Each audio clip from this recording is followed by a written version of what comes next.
തൊഴിൽ വാർത്തയുടെ പുതിയ ആനുകാലിക ചോദ്യങ്ങളാണ് 2025 മാർച്ച് 1 വരെ ഉള്ള മാതൃഭൂമി തൊഴിൽ വാർത്ത പ്രസിദ്ധീകരിച്ച കറണ്ട് അഫയേഴ്സ് ചോദ്യങ്ങളിലേക്ക് എല്ലാവർക്കും സ്വാഗതം. അപ്പോൾ എന്തൊക്കെയാണ് നോക്കാം. ഒന്നാമത്തത് ദേശീയ യുവജന ദിനം എന്നാണ്. അത് ജനുവരി 12 സ്വാമി വിവേകാനന്ദൻ്റെ ജന്മദിനമാണ് ഇന്ത്യയിൽ ദേശീയ യുവജന ദിനമായിട്ട് ആചരിക്കുന്നത്. അപ്പോൾ 1985 മുതലാണ് ഈ ദിനാചരണം തുടങ്ങിയത്. Youth empowerment of nation building എന്നാണ് 2025 ഈ ദിനാചരണത്തിൻ്റെ വിഷയം. Youth empowerment for nation building എന്നാണ് 2025 ദിനാചരണത്തിൻ്റെ വിഷയം.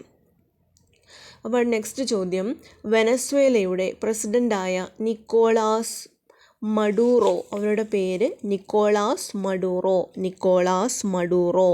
അപ്പോൾ അറസ്റ്റ് ചെയ്തതിന് സഹായകമായ വിവരങ്ങൾ നൽകുന്നവർ $2.5 കോടി പാരിതോഷികം നൽകണമെന്ന് പ്രഖ്യാപിച്ച രാജ്യം US. രാജ്യത്തിനകത്തും അന്താരാഷ്ട്ര തലത്തിലും ഈ മഡൂറോയ്ക്കെതിരെ പ്രതിഷേധം ശക്തമാവുന്നതിനിടെയാണ് അടുത്തിടെ അദ്ദേഹം 3ാമതും പ്രസിഡൻ്റായി അധികാരമേറ്റത്. കഴിഞ്ഞ ജൂലൈയിൽ നടന്നിട്ടുള്ള തിരഞ്ഞെടുപ്പിൽ വ്യാപകമായി കൃത്രിമം നടന്നു എന്നാരോപിച്ച് രാജ്യത്ത് വൻ പ്രക്ഷോഭങ്ങൾ തുടങ്ങുകയും ചെയ്തിരുന്നു. അടുത്തത്, കേരള പോലീസിൻ്റെ പാസിംഗ് ഔട്ട് പരേഡിൽ പ്രതിജ്ഞയിൽ ലിംഗഭേദം ഒഴിവാക്കുന്നതിനായി പോലീസ് ഉദ്യോഗസ്ഥൻ എന്ന പ്രയോഗം എപ്രകാരമാണ് മാറ്റിയത്? അത് സേനാംഗം എന്നാണ് മാറ്റിയത്. പോലീസ് ഉദ്യോഗസ്ഥൻ എന്നത് മാറ്റിയിട്ട് സേനാംഗം എന്നാക്കി മാറ്റി.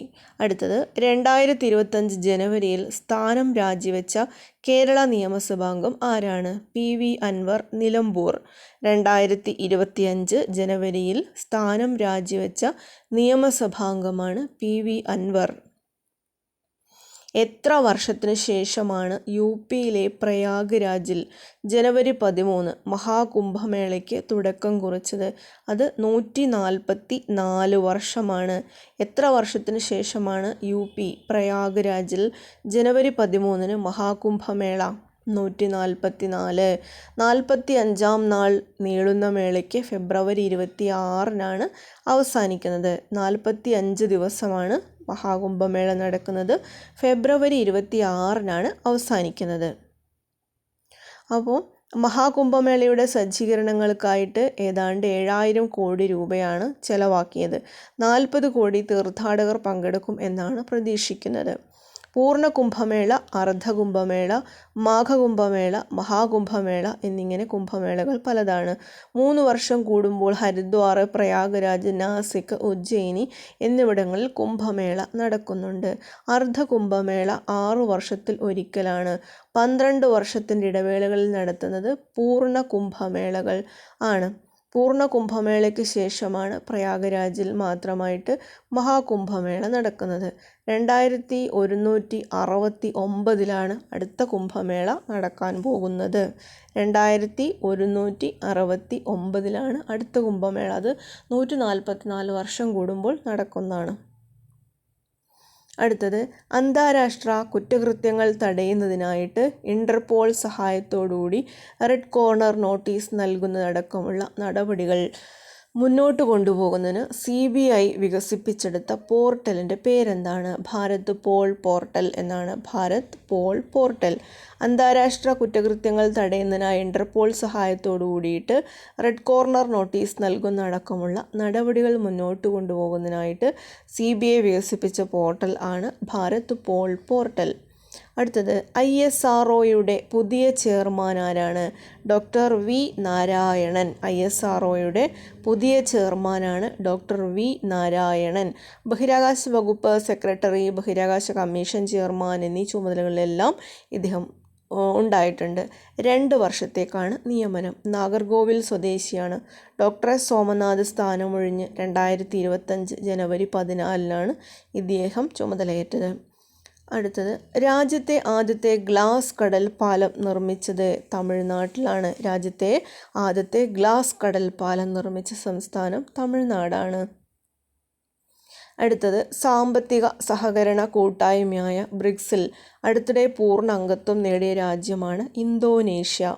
ബ്രിക്സിൽ പൂർണ്ണമായിട്ടും അംഗത്വം നേടിയ രാജ്യമാണ് ഇന്തോനേഷ്യയാണ്. ബ്രിക്സിൽ അംഗത്വം നേടിയതാണ് ഇന്തോനേഷ്യ. നിലവിൽ കൂട്ടായ്മയുടെ അധ്യക്ഷത പദവി വഹിക്കുന്ന ബ്രസീലാണ് ഇക്കാര്യം അറിയിച്ചത്. അടുത്ത ചോദ്യം, 2025 ജനുവരി 8 അന്തരിച്ച കവിയും ചലച്ചിത്ര നിർമ്മാതാവും എഴുത്തുകാരനും കൂടിയായിരുന്ന മാധ്യമപ്രവർത്തകൻ ആരാണ്? പ്രതീഷ് നന്ദി എന്നാണ് പേര്. പ്രതീഷ് നന്ദി 1980കളിൽ Illustrated Weekly of India, the Independent, Filmfare എന്നിവയുടെ എഡിറ്ററായിരുന്നു. മേനകാ ഗാന്ധിയുമായി ചേർന്ന് ഇന്ത്യയിലെ ആദ്യത്തെ മൃഗാവകാശ സംഘടനയായ പീപ്പിൾ ഫോർ ആനിമൽ രൂപവൽക്കരിക്കുകയും ചെയ്തിട്ടുണ്ട്. നെക്സ്റ്റ്, കവിയും നാടകകൃത്തും മുൻ സാമാജികനുമായ ഏത് രാഷ്ട്രീയ നേതാവിൻ്റെ ആത്മകഥയാണ് എൻ്റെ കമ്മ്യൂണിസ്റ്റ് യാത്രയിലെ പോരാട്ടങ്ങൾ? എൻ്റെ കമ്മ്യൂണിസ്റ്റ് യാത്രയിലെ പോരാട്ടങ്ങൾ. അത് പിരപ്പൻകോട് മുരളി. എൻ്റെ കമ്മ്യൂണിസ്റ്റ് യാത്രയിലെ പോരാട്ടങ്ങൾ എഴുതിയത് പിരപ്പൻകോട് മുരളി. സ്വാതി തിരുനാൾ, സഖാവ് തുടങ്ങിയ നാടകങ്ങളുടെ രചയിതാവും കൂടിയാണ്. അടുത്തത്, സമഗ്ര സംഭാവനയ്ക്കുള്ള 2020 JC ഡാനിയൽ പുരസ്കാരം ലഭിച്ച പ്രമുഖ മലയാള ഗായകൻ 2025 ജനുവരി 9 അന്തരിച്ചു. ഇദ്ദേഹത്തിൻ്റെ പേര് ജയചന്ദ്രൻ ആണ്. ജയചന്ദ്രൻ. പാലിയത്ത് ജയചന്ദ്രക്കുട്ടൻ എന്നാണ് യഥാർത്ഥ പേര്. പിന്നെ കുഞ്ഞാലിമരക്കാർ എന്ന സിനിമയിലെ മുല്ലപ്പൂ മാലയുമായി എന്ന ഗാനം ആലപിച്ച് ചലച്ചിത്ര പിന്നണി ഗാനരംഗത്ത് എത്തി. കളിത്തോഴനിലെ മഞ്ഞലയിൽ മുങ്ങിത്തോർത്തി എന്ന പാട്ടിലൂടെയാണ് ശ്രദ്ധേയനായത്. മികച്ച ഗായകനുള്ള ദേശീയ അവാർഡ് 1 തവണയും പിന്നെ കേരള സംസ്ഥാന അവാർഡ് 5 തവണയും നേടി. പിന്നെ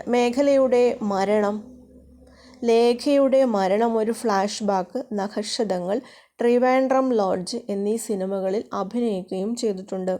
അടുത്തിടെ കാട്ടുതീ നാശം വിതച്ച US നഗരം ലോസ് ആഞ്ചലീസ്.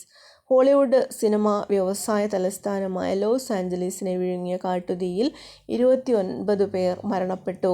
10,000-ലേറെ കെട്ടിടങ്ങൾ നശിക്കുകയും ചെയ്തു. ഭൂമിയിൽ ഏറ്റവും ചൂടേറിയ വർഷമായി കണക്കാക്കപ്പെടുന്ന ഏതാണ്? അത് 2024 ഏറ്റവും ചൂടേറിയ വർഷം 2024. ജൂലൈ 10 വർഷത്തിലെ ഏറ്റവും ചൂടേറിയ ദിവസം എന്ന് പറയുന്നത്. 1800കളുടെ അവസാനം മുതലുള്ള ആഗോള താപന പരിധിയായ 1.5 ഡിഗ്രി സെൽഷ്യസിനെ 2024 മറികടന്നതായിട്ടാണ് European Commission, Copernicus Climate Service, ബ്രിട്ടൻ്റെ മെറ്റീരിയോളജി ഓഫീസ്, ജപ്പാൻ്റെ കാലാവസ്ഥാ ഏജൻസി എന്നിവരുടെ വിലയിരുത്തൽ. അടുത്തത്, ലോകത്തിലെ ഏറ്റവും വലിയ ദ്വീപായ ഗ്രീൻലാൻഡ് അടുത്തിടെ വാർത്തകളിൽ ഇടം പിടിച്ചത് എങ്ങനെയാണ്? ഗ്രീൻലാൻഡ് വാർത്തകളിൽ ഇടം പിടിച്ചത് US-ൻ്റെ നിയുക്ത പ്രസിഡന്റുമാരായ ഡൊണാൾഡ് ട്രംപ് ഗ്രീൻലാൻഡിനെ അമേരിക്കയുടെ ഉടമസ്ഥതയിലേക്കാക്കാനുള്ള ആഗ്രഹം പ്രകടിപ്പിച്ചത്രേ. അതുകൊണ്ടാണ് ശ്രദ്ധ നേടിയത്. അപ്പോൾ വടക്കേ അമേരിക്കൻ ഭൂഖണ്ഡത്തോട് ചേർന്ന് കിടക്കുന്ന ഗ്രീൻലാൻഡ് 1814 മുതൽ ഡെൻമാർക്കിൻ്റെ കോളനിയായിരുന്നു. 1979 മുതൽ ഡെൻമാർക്കിൻ്റെ അധീനതയിലുള്ള ഒരു സ്വയംഭരണ പ്രദേശമായി മാറി. തലസ്ഥാനം ന്യൂക്കാണ്.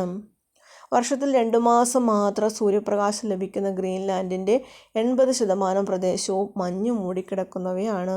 അടുത്ത ചോദ്യം, ഘാനയുടെ പ്രസിഡന്റായി 3ാം തവണയും തിരഞ്ഞെടുക്കപ്പെട്ടതാരാണ്? John Mahama. ഘാനയുടെ പ്രസിഡന്റായിട്ട് 3ാമതും തിരഞ്ഞെടുക്കപ്പെട്ടതാരാണ്? John Mahama. ജനറൽ ജോസഫ് ഫൗൺ, അതുപോലെ സോറൻ മിലാനോവിച്ച് എന്നിവർ യഥാക്രമം ലബൻ, ക്രൊയേഷ്യ എന്നിവയുടെ പ്രസിഡന്റുമാരായിട്ട് ചുമതലയേറ്റവരാണ്. അപ്പോൾ ഇത്രയും കണ്ടന്റുകളാണ് ഈ ഒരു വീഡിയോയിൽ ഉൾക്കൊള്ളിച്ചിരിക്കുന്നത്. നമ്മുടെ ചാനൽ ആദ്യമായി കാണുന്നവരുണ്ടെങ്കിൽ ഒന്ന് സബ്സ്ക്രൈബ് ചെയ്ത് സപ്പോർട്ട് ചെയ്യണം.